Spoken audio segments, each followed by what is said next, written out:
Nous sommes, donc je suis toujours à Fortaleza, nous sommes dans un, dans un parc public qui s'appelle Paseo Público, qui signifie promenade publique. En fait, c'est un parc historique, puisque c'est ici, exactement là, en 1824, que des dirigeants de la Confédération d'Équateur, la Confédération d'Équateur, qui en fait était un mouvement républicain et indépendantiste, c'est là qu'ils ont été fusillés, à cet endroit précis, cet endroit où est planté un baobab, pour signifier l'endroit où ils ont été tués. Le baobab a été planté en 1918 et eux, ils ont été fusillés en 1824.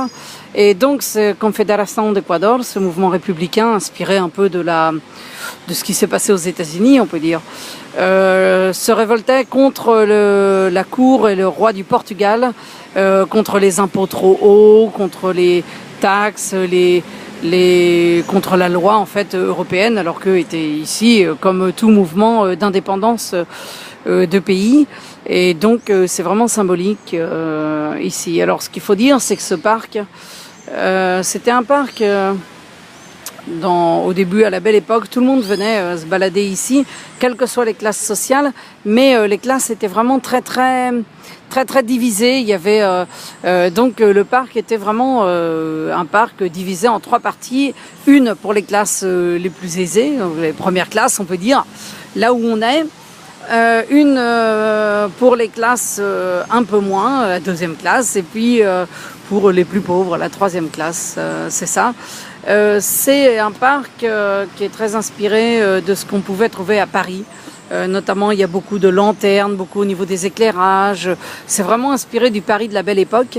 Et Fortaleza en elle-même est vraiment très inspirée de la France. Les liens culturels avec la France sont très importants, jusqu'à l'architecture même de la ville, en tout cas de son centre historique. Parce que bon, comme je l'ai dit ce matin dans une autre vidéo, c'est une ville vraiment tentaculaire maintenant. Mais dans son centre historique, l'architecture est basée sur l'architecture de Paris.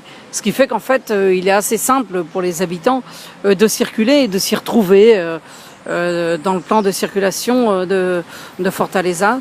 Voilà, donc c'est un parc très pacifique, il n'y a pas beaucoup de mendiants, il y a rien, même pas du tout. La police veille, on peut dire, et c'est bien, parce que donc ils font très attention à ce qu'il n'y ait pas surtout de drogue, de trafiquants de drogue qui viennent ici et de dealers.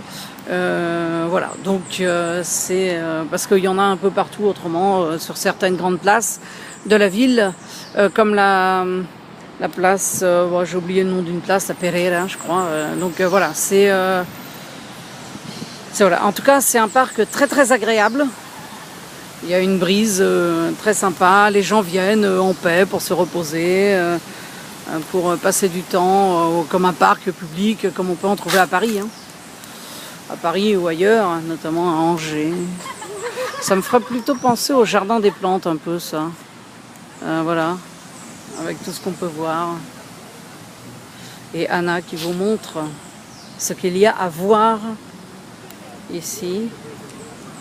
Encore un arbre. Ah oui, puis il y a un hôpital qui est pas loin de là. On va se déplacer. Je crois qu'il s'appelle Santa Casa di Misericordia, qui est un hôpital très vieux, puisqu'il a été établi ici en 1826. Donc on se déplace.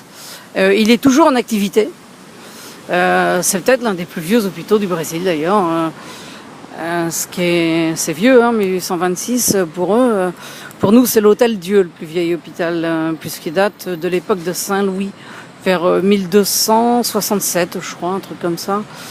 Bon, les 15-20 avaient été créés avant, mais c'est autre chose. Hein,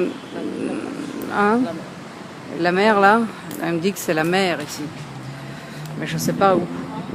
Ça doit être assez loin. C'est la mer, là? Hein? La ville est née. Ah, la ville est née, j'ai pas compris ce qu'elle a dit. La ville est née là. Le berceau de la ville, c'est ici. Donc voilà. Voilà, vous voyez un peu l'histoire de Fortaleza, un petit peu un bout d'histoire. Donc moi qui disais qu'il n'y avait pas de nature ici, si, il y en a. Mais il faut la chercher, il faut aller en centre-ville, quoi.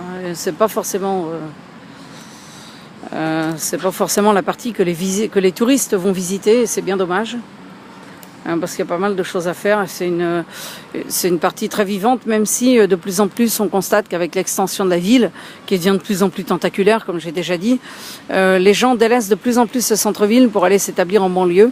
Et on peut craindre qu'au niveau de l'urbanisation, cette ville, mais pas que, beaucoup d'autres villes aussi au Brésil, deviennent un peu comme des villes américaines, c'est-à-dire avec un centre-ville laissé aux pauvres ou laissé à l'abandon carrément. Aux États-Unis, c'est comme ça. Et avec les classes sociales ayant un peu plus de pouvoir d'achat, etc., se réfugiant vers les banlieues.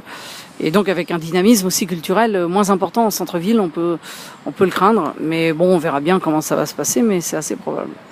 Voilà ce que je pouvais vous dire de l'histoire de Fortaleza. Merci. Merci.